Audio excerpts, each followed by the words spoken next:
Recently, I got this awesome little office computer for $75 and used it to replace all of my subscriptions. Take that, Netflix! But my desire for value has yet to be sated because I've decided I could even get more use out of this bad boy. I'm not just replacing subscriptions anymore, I'm replacing entire consoles too. The other day, I was browsing the internet like a normal person and came across a concept I'd never heard of before, a home theater PC, or HTPC for short. The idea seemed simple enough. What if there was a small dedicated computer in your living room hooked up to your TV? Why? Well, for one, the smart OS on my TV at home is so slow it stopped working. So watching things like Disney Plus on the big screen again would be nice. But even with my crappy TV aside, the benefits seemed obvious. All the perks of PC gaming, customizability, and so on, from my living room couch. All the while, it's still hosting my streaming replacements. This is the exact sort of value I look for with videos like these. Here's the thing though, as cool as this $75 computer has been so far, it's not meant for gaming in any capacity. It's a work PC.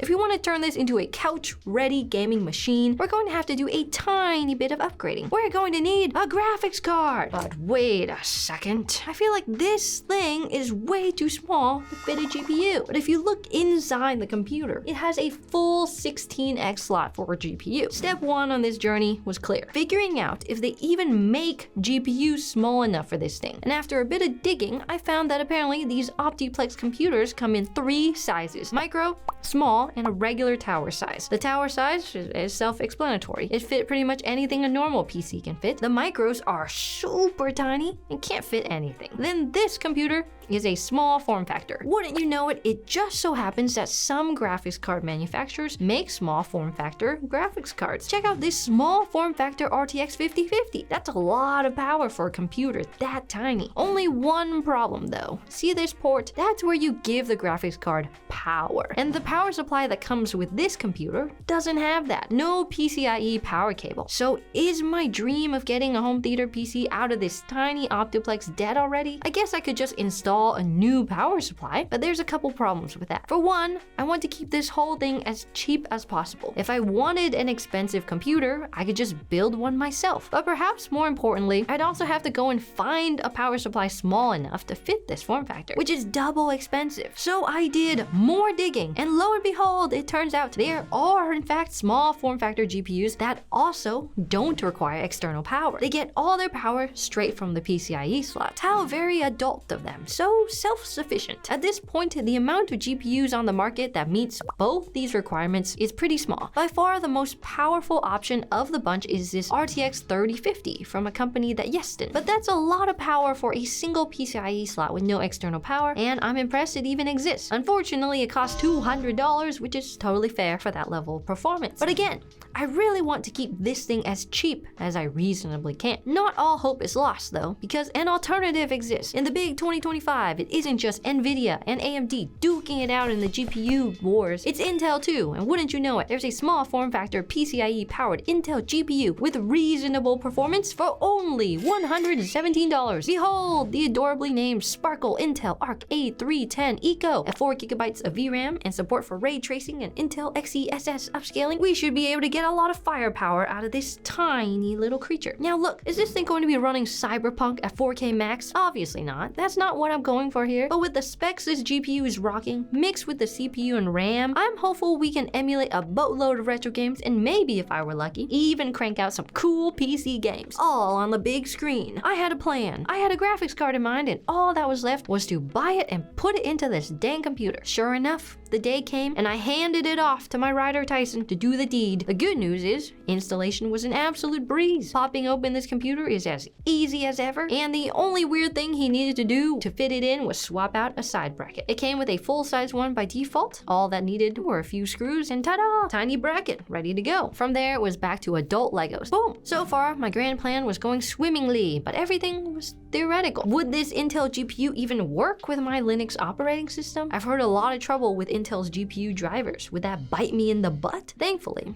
I was only $175 in the hole, so even the worst case scenarios weren't that bad. But that didn't stop me from worrying regardless. We booted up the computer and at the very least the GPU output video. So that's a relief. The first thing I did was head to the drivers page for my GPU, to which I was immediately relieved. Intel actually has dedicated Ubuntu drivers. Who would have thunk it? Of course, true to the Linux way, you have to install it with a bunch of command prompts, but hey, these are the prices we pay to ensure Windows doesn't update on its own and kill our services that we're hosting. This small form factor PC is so small that you can bring it around to places, like if you want to play your own retro games at your friend's house, or even take it traveling. And if you want to keep it protected, one of the most important things you can do for yourself and all your tech is to keep it safe. And that's where Bellroy comes in, the sponsor of today's video. Our small form factor PC fits perfectly in the Bellroy Transit Workpack Pro 22 liters, which is this workhorse here, but it can do so much more too, especially if you're looking for an everyday carry bag for your daily commute. It's got comfortable shoulder straps and airy mesh for those long walks, and a magnetic chest strap that's gonna support those heavy loads. It's slim and has a zippable water bottle pocket too. Hydration is a must after all. Even with a full pack out, you can run without it bouncing up and down your back. If you add a tech kit to that, and you've got all your wires organized in an easy grab and go pouch. Instead of digging through your pack, just pull this thing out and start charging all your gear. The Transit Workpack Pro also has internal organization, but if you're looking for more, add in the Light Pouch Duo, which includes a light pencil pouch and a light pouch. This lets you pack all of your snacks and gear, whether you're going for a hike, hitting the gym, or just a stroll. For me, I can stuff my entire workout attire in there. That's super convenient. Speaking of convenience, I've been using this janky elastic wallet for the past couple years, and it's a bit of an eyesore. So I replaced it with the Apex Slim Sleeve, which is extremely sleek and fits a ton of cards too. Plus, it's got a snappy magnetic enclosure, which keeps them all safe instead of falling out randomly. To upgrade your tech carry now, click the link in the description or scan the QR code to get 10% off anything on Bellroy.com.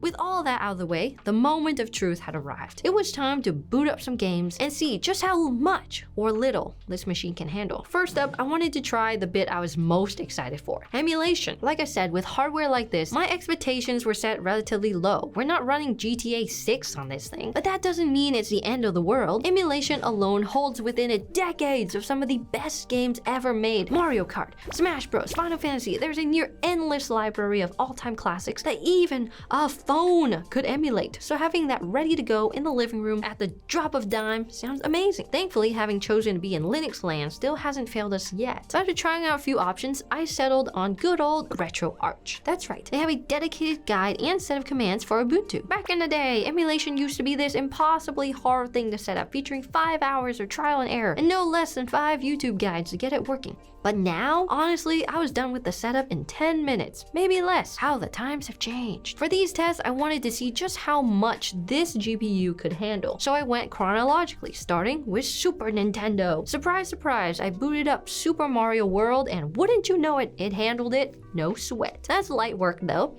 Emulating old school 2D games is child's play. I needed to ratchet up the difficulty and try some 3D games. What better place to start than the greatest racing game to ever come out on Nintendo 64, Wave Race. What? You thought I was gonna say Mario Kart? Well then you clearly don't know ball. Wave Race is unmatched. I know emulating Nintendo 64 feels like nothing, but you'd be surprised how taxing emulating 3D games can be. Emulation isn't the same as running it natively. There's all sorts of translations and conversions and other quirks of the process that makes emulating a lot more taxing than the original hardware required. So even at this point, I was already sweating a bit. Fear not though, because in no time I was wave racing at full speed on the big screen. A way bigger screen than back in the day, that's for sure. Remember when a big screen was like 40 inches? Good times. And don't worry, I did try out Mario Kart 64 too. It ran like a dream, but still not as cool as Wave Race. Moving forward a generation, we have the PlayStation 1 and the absolutely legendary Metal Gear Solid. You'd think going forward a generation that this would be a more difficult challenge, but Metal Gear Solid actually runs at a lower native resolution than Mario Kart. Of course, there's a lot more variables in that, but the end result is that our little Optiplex handles this just as well as Wave Race. Whew.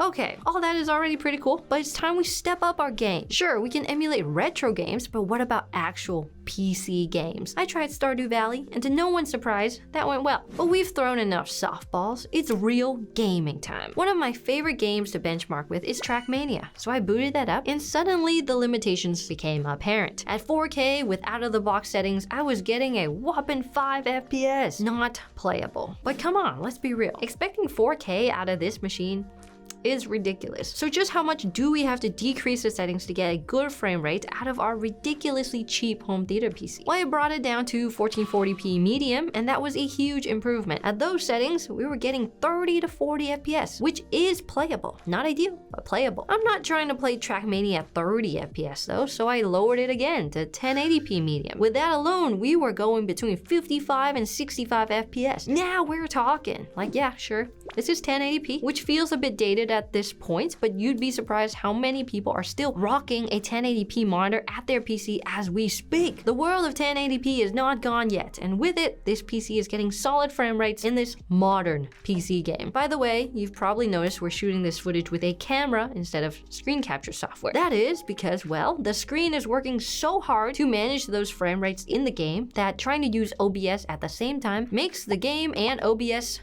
not do well. Just to see how far we could push it though, I tried 1080p at lowest settings, and would you believe me if I told you this cheapo computer was pushing out 100 FPS? That's $1 per frame a second from a graphics card that gets its power from the motherboard. I'm kind of blown away, to be honest. What else can this thing manage though? Maybe a bit of Halo? Who doesn't love some split screen Halo on the living room PC? So I booted up some classico Halo Reach Firefight. And remember when I said we weren't going to manage 4K? Well, apparently that was a lie, because right out of the gate, I was playing 4K native settings at 55 to 65 FPS. It's not just playable, it's solid. In fact, all I had to do was disable anti-aliasing, and we were at a locked 60 FPS at 4K for the same price you'd pay for a single low-end CPU. In all fairness though, Halo Reach is an Xbox 360 game. It's old, so we need to up the ante even further. This general pattern held true for all the other games I continued to test. Apex Legends ran poorly at 4K, but with settings tweaks, it was running at 60. The real final boss here with the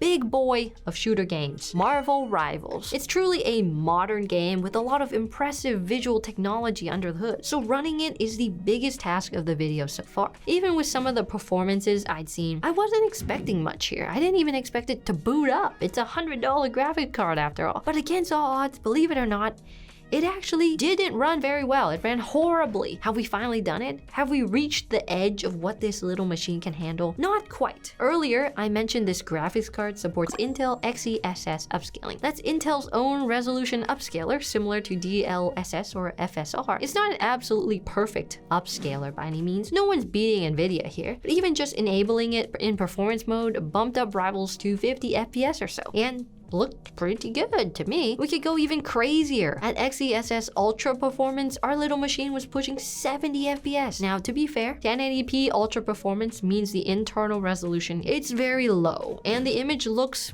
bad. But if you wanted to play Rivals on your couch and just absolutely had to have 60 FPS for some real competitive gaming, it's possible. What's funny is the graphics card can do even more than we were giving it credit for. Intel's GPUs benefit heavily from a feature called resizable bar, BAR, and presently this Optiplex can't do that. Now, if I installed a patch to the BIOS that enabled it, we would get another 15% more performance, but that would require installing Windows, and that's not in the cards today. So in the end, I think the result of this test is clear. This is not a gaming beast of a machine that can play modern 4K gaming, but you know what this is? It's small, it's fully customizable, it's an ultra cheap computer you can put in your living room. It's a tiny little thing that costs less than $200, and it can replace Netflix, Hulu, Spotify, iCloud, but it can also act as a dedicated machine for playing your retro games and even some modern gaming once you tinker with the settings. Not to mention how nice it is to just be able to pull up a proper YouTube video without having to meticulously type in a title with the TV remote. And I think the best part is how easy it all was. Buying the computer took 10 minutes. Installing the graphics card took another 10 minutes. This isn't some sort of super nerdy, high difficulty tinkering project. This is honestly easy enough that if you used Windows instead of Linux, I think some of our parents could even manage it. Remember, if you want to upgrade your everyday carry today, head over to Bellroy for 10% off anything using the link in the description below. So should you go out and slam a small form factor GPU into an Optiplex you find on eBay? Absolutely. If you've ever been even a little curious about this whole HTPC concept, this is a low stakes way to give it a go. Though I think it may have exceeded my expectations and whet my appetite too much perhaps, because now I kind of want to put together a proper, strong HTPC soon, but we'll see about that.